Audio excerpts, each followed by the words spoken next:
kaca yang mengingatkan kita tentang bencana dan basuhan yang dipenuhi dengan air yang merupakan referensi dari kekudusan ilahi. Menarik sekali karena di sana juga ada api ya, dan api mengingatkan kita akan apa? Ya, penyucian. Api senantiasa dinyalakan di altar yang mengingatkan umat Allah bahwa Allah adalah Allah yang penuh dengan kekudusan. Jadi sebagaimana yang kita bisa lihat di sini, saudara, setiap orang yang berkaitan dengan kekudusan ilahi ini adalah orang-orang yang akan berkemenangan atas binatang buas itu. Sebagaimana yang telah kita pelajari dalam pasal 13 yang memiliki referensi angka 666. Bilangan angka manusia, referensi dari manusia yang merdeka dari Allah. Kita perlu mengingat bahwa dalam kitab Wahyu ada gereja yang dianiaya oleh Kekaisaran Romawi. Dan kekaisaran ini sebenarnya adalah salah satu versi dari Babilonia besar dalam kitab Wahyu ini.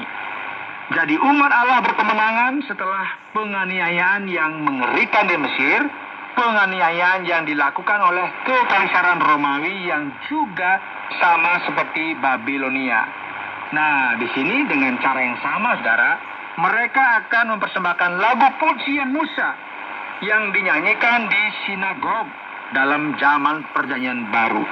Firman Tuhan berkata bahwa mereka menyanyikan lagu yang bunyinya, "Besar dan ajaib segala pekerjaanmu ya Tuhan, Allah yang Maha Kuasa. Adil dan benar segala jalanmu, ya Raja segala bangsa. Siapakah yang tidak takut ya Tuhan, dan yang tidak memuliakan namamu? Sebab engkau saja yang kudus, karena semua bangsa akan datang dan sujud menyembah engkau. Sebab telah nyata kebenaran segala penghakimanmu." Pujian dan pengagungan kepada Allah ini, saudara, didasarkan kepada fakta bahwa ia adalah Allah yang adil, yang akan menyatakan penghakimannya, yang diungkapkan dengan 7 cawan sebagaimana yang disebutkan di sini. Ya, cawan ilahi. Kemudian daripada itu aku melihat orang membuka bait suci, kemah kesaksian di sorga. Nah, sekarang penting sekali bagi kita menggarisbawahi bahwa ini merupakan sesuatu yang harus dipahami secara simbolis, karena di sini tabernakel dari kitab Keluaran ini merupakan sebuah simbol dari kehadiran Allah. Dan ketujuh malaikat dengan ketujuh malapetaka itu keluar dari bait suci, berpakaian lenan yang putih bersih dan berkilau-kilauan, dan dadanya berlilitkan ikat pinggang dari emas. Dan satu dari keempat makhluk itu memberikan kepada ketujuh malaikat itu 7 cawan dari emas yang penuh berisi murka Allah, yaitu Allah yang hidup sampai selama-lamanya. Dan bait suci itu dipenuhi asap karena kemuliaan Allah dan karena kuasanya, dan seorang pun tidak dapat memasuki bait suci itu sebelum berakhir ketujuh malapetaka dari ketujuh malaikat itu. Saudaraku, ada iblis di luar sana. Ada orang-orang yang melakukan hal-hal yang gila, melakukan perbuatan kriminal yang sangat barbar di seluruh dunia. Orang-orang ini, saudara, tidak tahu bahwa ketujuh cawan murka ilahi telah dipersiapkan oleh Allah. Oleh sebab itu, dunia yang kita tinggali ini tidak bisa terus-menerus dijalankan dengan hukum dan keputusan hukum saja. Ini mengapa penghakiman Allah akan menimpa lebih keras di sini. Dan ini akan menjadi sebuah penghakiman yang berat. Karena cawan ilahi akan dinyatakan.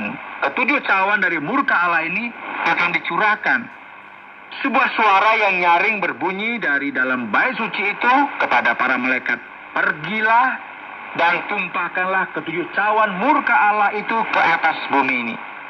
Dan malaikat pertama akan menumpahkan cawan tersebut, dan mari kita melihat apa yang akan terjadi. Maka timbullah bisul yang jahat dan yang berbahaya pada semua orang yang memakai tanda dari binatang itu dan yang menyembah patungnya. Ya, menarik sekali ya. Kita melihat di sini ada sebuah intensifikasi penghakiman Allah yang kita dapatkan dari pasal 16. yang jelas sekali berkaitan dengan orang-orang yang menyembah binatang dan patungnya dan yang berkompromi dengan bilangan tersebut. Jadi mereka akan mengalami bisul. Dan mari kita ingat bahwa ada sesuatu yang sangat mirip dengan apa yang terjadi di Mesir yang berkaitan dengan ke-10 tulah. Allah sekali lagi menyatakan kuasanya, penghakimannya, sebagaimana cawan yang pertama ini dicurahkan. Dan sekarang dengan malaikat yang kedua, cawan kedua ditumpahkan ke laut. Maka airnya menjadi darah seperti darah orang mati. Dan matilah segala yang bernyawa, yang hidup di dalam laut. Bahkan elemen ekologi yang ada di alam ini juga terkena dampaknya. Mungkin Anda telah mendengar tentang pemanasan global warming gitu ya. Masalah yang berkaitan dengan keseimbangan ekologi di dunia. Dan kitab Wahyu berbicara mengenai sesuatu yang mirip yang terjadi dalam penghakiman akhir. Ketika cawan murka Allah ditumpahkan. Cawan dari murka Allah dimanifestasikan dalam 7 cara. Ditumpahkan ke bumi yang menyatakan penghakiman ilahi. Dan sebagaimana yang telah terjadi dalam sungai Nil. Ketika air sungai tersebut menjadi darah. Hal yang sama terjadi di lautan. Dan semua makhluk yang ada di sana mati. Cawan ketiga ditumpahkan ke sungai dan mata air. Dan sama halnya yang terjadi di laut, sungai dan mata air dengan kuasa dan otoritas yang diberikan kepada malaikat itu. Dalam konteks penghakiman yang mengerikan ini, ia berkata, adil engkau yang ada dan yang sudah ada. Engkau yang kudus, yang telah menjatuhkan hukuman ini. Karena mereka telah menumpahkan darah orang-orang kudus dan para nabi. Engkau juga telah memberikan mereka minum darah. Hal itu wajar bagi mereka. Air yang ada di dunia ini akan ditimpa. Hanya akan ada darah. Dan tidak ada lagi air. Dan mereka akan menerima hukuman ini atas kematian umat Allah. Dan ini adalah realita yang terjadi dalam masa kekaisaran Romawi. Hal ini juga akan dimanifestasikan pada masa yang akan datang. Ketika penganiayaan yang luar biasa melawan kekristenan akan terjadi dalam masa pencobaan yang besar di bumi ini. Dan aku mendengar mazmur itu berkata, ya Tuhan Allah yang maha kuasa, benar dan adil segala penghakimanmu. Dan malaikat yang keempat menumpahkan cawannya ke atas matahari.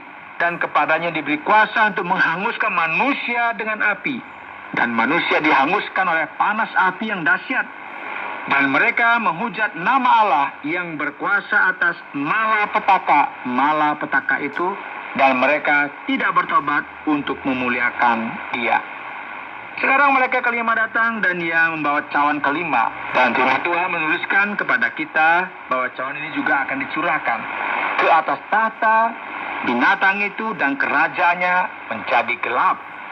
Dan mereka menggigit lidah mereka karena kesakitan.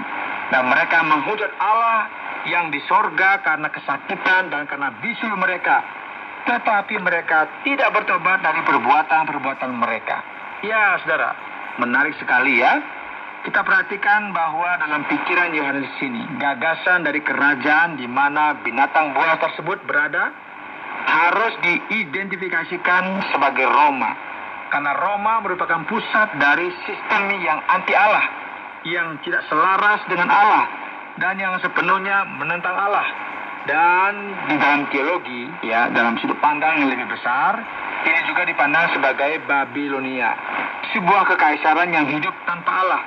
Dan yang mencoba lagi dan lagi untuk berpisah dari prinsip-prinsip Allah. Menolak untuk memuliakan Dia. Yang didorong oleh kekuatan iblis dan setannya itu sendiri. Yang menentang Allah dalam berbagai hal. Jadi setelah ini malaikat ke-6 akan muncul. Dan ia akan menumpahkan cawannya ke atas sungai Efrat yang besar itu.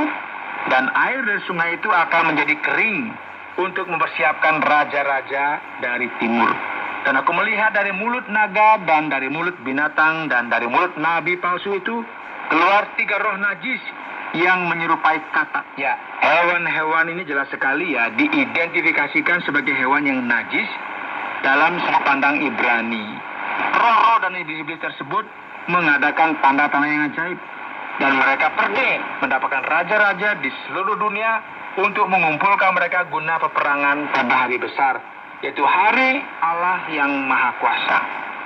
Saudara, kita kemudian mengumumkan di sini sebuah peperangan di masa depan, yaitu Perang Harmagedon, yang akan digambarkan selanjutnya sebagai sebuah perang antara kekuatan kebaikan dan kejahatan. Dan kita akan mempelajari hal ini juga dalam kitab Wahyu nanti ya. Firman Ilahi berkata bahwa ia akan datang seperti pencuri. Berbahagialah dia yang berjaga-jaga dan yang memperhatikan